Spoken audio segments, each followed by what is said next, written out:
कुछ नहीं बदल रहा है, वही ढाक के 3 पार। आज भी नई परीक्षा हुई, लेकिन बदला कुछ नहीं। एजेंसी वही, नई परीक्षा, नए स्टूडेंट,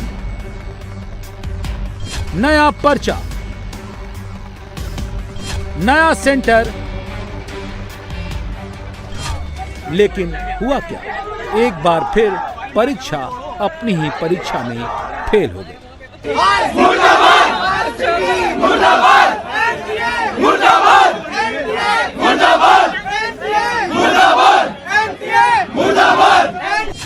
ये गुस्सा CUET यानी कॉमन यूनिवर्सिटी एंट्रेंस टेस्ट 2026 का इम्तिहान देने आए छात्रों का है। कॉलेज में एडमिशन के लिए ये टेस्ट देने आए थे, लेकिन आज परीक्षा देने के बजाय नारे लगाने को मजबूर है, क्योंकि सिस्टम ही सड़ गया है। और ये गुस्सा इसी के खिलाफ है।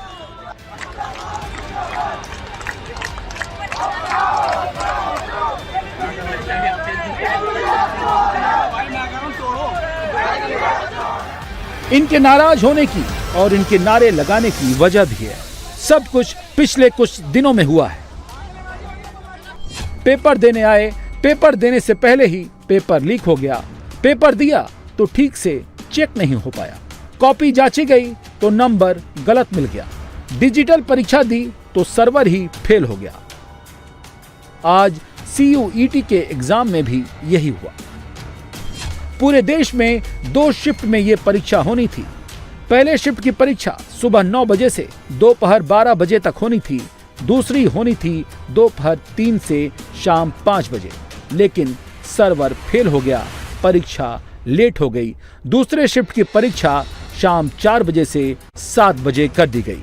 लिहाजा बवाल मच गया। नोएडा के सेक्टर 64 के आदर्श परीक्षा सेंटर पर तो इतना बवाल मच गया कि पहली शिफ्ट की परीक्षा ही रद्द करनी पड़ी। मेरा नाम सतीश है। मैं अपने बेटे को लेके आया हूँ यहाँ पे। सेकंड शिफ्ट में उसका एग्जाम है, लेकिन ये टोटली गवर्नमेंट का फेलियर हो रहा है। मतलब जिन एजेंसियों के ऊपर हम भरोसा कर रहे हैं, वो एजेंसियों का टोटल फेलियर है। हम इस देश में युवाओं का भविष्य बनाने की सोच रहे हैं, और भविष्य ही ऐसे बन रहा है कि हम मतलब एक पेपर तक कंडक्ट नहीं कर पा रहे हैं ढंग से। सुबह का पेपर कैंसिल हो गया, किसी के लिए कोई इन्फॉर्मेशन नहीं। कोई सिंधु बॉर्डर से पेरेंट्स अपने बच्चों को लेके आ रहे हैं। 1000 रुपया पेपर की फीस भी भर रखी है, आने जाने का किराया है। परेशानी अलग हो रही है। बाहर धूप है, पानी का कोई अरेंजमेंट नहीं है, छाया का कोई अरेंजमेंट नहीं है, और ये हाल हो गया। सेकंड शिफ्ट वालों का 1 बजे से एंट्री थी उनकी। 1 बजे की एंट्री करते करते उन्होंने 2:30 बजा दी है। 2:30 बजे के बाद में अब जो पेपर खत्म होगा वो खत्म होगा जाके 7 साढ़े 7 बजे। अब यहाँ से जिन पेरेंट्स ने बच्चों को लेके जाना है दूर, वो कैसे जाएंगे ये आप खुद बता सकते हैं। कोई क्लैरिटी दे पाई आप लोग? कोई अभी तक कोई क्लैरिटी, किसी तरह से कोई क्लैरिटी नहीं है। अगर इनका प्री शेड्यूल सेट होता तो किसी तरह से पेरेंट्स को भी और स्टूडेंट को भी कोई प्रॉब्लम नहीं होती। लेकिन एक बार एग्जाम आपने फाइनल करने के बाद, डिसाइड करने के बाद, उसको एंड मौके पे आप कैंसिल कर देते हैं। बच्चे पता नहीं कितनी दूर से आ रहे हैं, और इस समय गर्मी का दिन देखो कैसा है, कितने झुलसाने वाली गर्मी है, और पेरेंट्स भी बच्चों के साथ छुट्टी लेके आए हैं। 9 बजे की परीक्षा में बच्चे 11:15 बजे तक क्लास के अंदर कंफ्यूज रहे। सर्वर ही लाइन पर नहीं आ पाया। लिहाजा अंदर छात्र नाराज हो गए और बाहर माँ बाप का गुस्सा भड़क गया। कुछ नहीं है, अभी अनाउंसमेंट हुआ, कोई रिटर्न नोटिफिकेशन नहीं आया इनका। बच्चों पेरेंट्स सुबह से मतलब 7 बजे से यहाँ पे आए हुए हैं। रिपोर्टिंग टाइम था, 5-6 घंटे तक इन्होंने बिठा के रखा सबको। उसके बाद भी कोई क्लैरिटी नहीं है। आपका क्या नाम है? मेरा नाम कृष्णा है। आपका भी एग्जाम था? हाँ, मेरा शिफ्ट 2 में इनने भी बहुत, शिफ्ट 2 के लिए भी 2 घंटे डिले कर दिया। पहले 1 बजे से एंट्री थी, अब 2:30 बजे से एंट्री कर दिया इनने। फिर 5 बजे पेपर खत्म था, अब 7 बजे पेपर खत्म होगा। जो ये कह रहे हैं कि आप घर चले जाइए, आपके फोन पे नोटिफिकेशन आ जाएगा कि आपका एग्जाम कब होएगा। मतलब स्टूडेंट्स जो हैं वो क्या नाम इतने परेशान होकर कहीं दूर दूर से जो आते हैं, क्या नाम एग्जाम देने ही तो आए हैं, और आप कह रहे हो कि क्या नाम फिर नेक्स्ट टाइम के लिए अगली बार दोबारा मतलब वो परेशान। क्लैरिटी दी है आपको? कुछ इन्फॉर्मेशन? मैं रोहिणी से आई हूँ और मेरा बेटा यहाँ पे जनरल नॉलेज का पेपर देने आया है। कोई नोटिफिकेशन नहीं, कोई कुछ नहीं। हम 1 बजे के आए बैठे हैं, अभी 2:30 बजे एंट्री हुई है। ये नहीं पता कि पेपर स्टार्ट किस टाइम होएगा और खत्म किस टाइम होएगा। और इनफैक्ट अभी तो ये भी कंफर्म नहीं है कि पेपर हो भी पाएगा कि नहीं, क्योंकि सुबह की शिफ्ट में भी यही हाल था। सुबह की शिफ्ट में बिठा के रखा बच्चों को कि पेपर होएगा, करते करते 11 बज गए, 12 बज गए, बच्चों को बाहर तक नहीं निकलने दिया। उसके बाद में नोटिफिकेशन अंदर से एक अनाउंसमेंट होती है, जर्नल अनाउंसमेंट की सर्वर डाउन हो गया है, पेपर नहीं हो पाएगा, कैंसिल है। हम सुबह 8 बजे के आए हुए हैं यहाँ पे और यही तब से हम लोग वेट कर रहे हैं इधर कि अब होगा कि उन्होंने कहा रीशेड्यूल होगा। अभी हम देख रहे हैं कि मैसेज आ रहा है कि यूट्यूब वगैरह पे कि 4 बजे रीशेड्यूल हो गया है। वो आपको कोई क्लैरिटी जानकारी दे पाए? नो कुछ सर, नहीं मिली, हम लोगों को कोई क्लियरिटी नहीं है, कोई जानकारी नहीं, कोई कुछ नहीं। देखो कैसे खड़े हैं। ये हाल है, पेपर लीक हो जाता है, गलत नंबर चढ़ जाता है, बवाल होता है, सवाल होता है, सियासत होती है, लेकिन परीक्षा सिस्टम में कोई सुधार नहीं होता है। परीक्षा अपनी ही परीक्षा पास नहीं कर पाती। फजियत हुई तो एनटीए ने तुरंत नोटिस देकर मामले को शांत करने की कोशिश की, जिसमें बताया गया कि एमएसटीसीएस ने सूचित किया है कि 30 मई को कुछ परीक्षा केंद्रों पर उनकी ओर से हुई एक तकनीकी खराबी यानी टेक्निकल ग्लिच के कारण CUET UG 2026 परीक्षा समय पर शुरू नहीं हो सकी। ये समस्या अब पूरी तरह से हल कर दी गई है, जिसका दोपहर का संशोधित समय 2:30 बजे कर दिया गया है। परीक्षा 3 बजे की जगह शाम 4 बजे से होगी। सबको एक्स्ट्रा टाइम मिलेगा। छात्रों और उनके माँ बाप से इस परेशानी को लेकर हम खेद व्यक्त करते हैं। 5-6 बार अनाउंसमेंट करी थी अंदर कि आपका एग्जाम अभी डिसीजन फाइनल आने वाला है। फिर उन्होंने लास्ट में अनाउंस किया कि एग्जाम कैंसिल हो गया, आप लोग जा सकते हैं। फिर उन्होंने बाहर निकाल दिया हमें। फिर हम घर चले गए वापस। मैं घर चला गया, मैंने ट्विटर पे जाके एनटीए का ट्वीट देखा।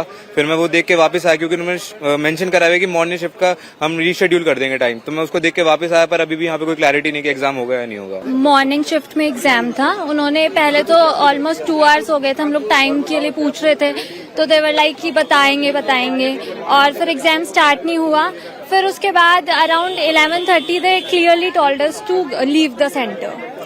हाँ, और फिर बस सब चले गए और फिर जाके ट्विटर पे देखा एनटीए का ट्वीट, तो वी गॉट टू नो कि बाकी सभी सेंटर्स में तो हो रहा है मॉर्निंग शिफ्ट वाला एग्जाम, डिलेड हो रहा है लेकिन हो रहा है। बस फिर तभी हम लोग यहाँ पे क्लैरिटी के लिए वापस आए हैं कि हो क्या रहा है। बट कुछ जानकारी मिल पाई? नहीं, यहाँ पे अभी भी कुछ नहीं बता रहे हैं। ये आदर्श परीक्षा केंद्र सेक्टर 64 नोएडा का है। यहाँ पर ये मैसेजेस आए हैं आप लोगों के पास? हम लोगों को इंस्टाग्राम के एनटीए के पोस्ट में लिखा था कि जिन लोगों का सुबह शेड्यूल नहीं हुआ था, कैंसिल हो गया था, उनका 4 बजे से दोबारा है एंड 2:30 एंट्री है उनके लिए। तो हम आकर देख रहे हैं, लेकिन दया सिंह की पता नहीं, ये लोग कंफर्म नहीं कर पाए। सुबह आप एग्जाम देने आए थे, तब क्या हुआ था? तब आपको वेट करवाने के बाद कहा आप वापस चले जाएं? हाँ, उन्होंने बोला कि हम लोग 11 बजे तक चेक करेंगे, but after 11 o'clock they said the paper is cancelled और हम सबको बाहर निकाल दिया। लेकिन सवाल तो ये है कि इतनी बड़ी परीक्षा होनी थी तो इसको सही से कंडक्ट कराने की तैयारी पहले से ही क्यों नहीं की गई? जब सिस्टम में इतना लूप होल्स है, जब पता है कि सर्वर फेल हो सकता है, तो इसकी चुनौती को ठीक क्यों नहीं किया गया?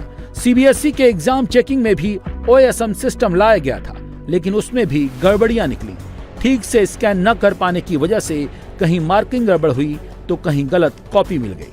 तकनीक का इस्तेमाल होना चाहिए और ये ठीक भी है कि पारदर्शिता बने, लेकिन ऐसी ढीली तैयारी से ऐसे बदलाव का कोई मतलब नहीं है जिससे छात्रों के भविष्य पर बन जाए और सवाल खड़े हो जाए। सबसे ज्यादा सवाल एनटीए पर है। एनटीए को इसलिए लाया गया था कि परीक्षा में पारदर्शिता आए, लेकिन सच्चाई ये है कि एनटीए को ही अग्नि परीक्षा से गुजरना पड़ रहा है। एनटीए ने प्रयोग तमाम किए, लेकिन उसके साथ ही विवाद भी खड़े कर दिए। 2017 में एनटीए की स्थापना इसलिए की गई ताकि बड़ी परीक्षाओं को कंडक्ट कराया जा सके। मेडिकल के लिए नीट, इंजीनियरिंग के लिए जेईई मेन और केंद्रीय विश्वविद्यालय में दाखिले के लिए CUET जैसी बड़ी परीक्षाओं की जिम्मेदारी दी गई थी। 2019 में केवल 23 परीक्षाओं से शुरुआत करने के बाद एजेंसी ने तेजी से अपना काम बढ़ाया। 2020 में 35, 2021 में 45 और 2022 में 44 परीक्षाओं का आयोजन किया गया। 2023 में एनटीए ने 66 सफल परीक्षाएं कराईं, लेकिन 2024 में एनटीए की व्यवस्था बुरी तरह चरमरा गई। 2020 से लेकर 2026 के बीच में 12 प्रमुख परीक्षाएं paper leak, hacking, marks scam की वजह से सवालों में घिर गए। सबसे बड़ा विवाद तब हुआ जब 3 मई 2026 को नीट परीक्षा के पेपर पहले से ही लीक हो गए। नतीजा ये हुआ कि 12 मई को परीक्षा को पूरी तरह से रद्द घोषित करना पड़ा। परीक्षा के आयोजन के 15 दिन पहले से ही व्हाट्सएप और टेलीग्राम के गुप्त रूपों में जो गेस्ट पेपर बिक रहा था, एनटीए के असली प्रश्न पत्र से 100 से ज्यादा सवाल हूबहू मैच कर रहे थे। हम विश्वासघात को तो विजुअलाइज नहीं किया था, ब्रीच ऑफ ट्रस्ट को तो विजुअलाइज नहीं किया था, रक्षक भक्षक हो जाएगा ये तो कल्पना में नहीं था। ये गलती हुई है, इस एरर को समाधान पड़ेगा। हमारे देश में चिकित्सक चाहिए, योग्य चिकित्सक, डॉक्टर्स चाहिए, उनकी गुणवत्ता भी होनी चाहिए। ये पूरा परीक्षा प्रणाली के साथ उनके अनेक उसके साथ प्रशासनिक विषय भी जुड़ी है। इस सारे विषय को सरकार ध्यान दे रही है, उसको आने वाले दिनों में उसको कैसे और इम्प्रूव किया जाएगा उसकी चिंता करनी पड़ेगी। लेकिन मैं आपके माध्यम से एक निवेदन करना चाहूँगा समाज को, जो एक फोर्स रहती है जिनकी एक फाइनेंशियल पावर की दंभ पे ये परीक्षा माफियाओं को सहारा करके जो व्यवस्था को तोड़ने की एक सामाजिक व्याधि बन चुकी है, उसके खिलाफ एक जन जागृति की आवश्यकता है।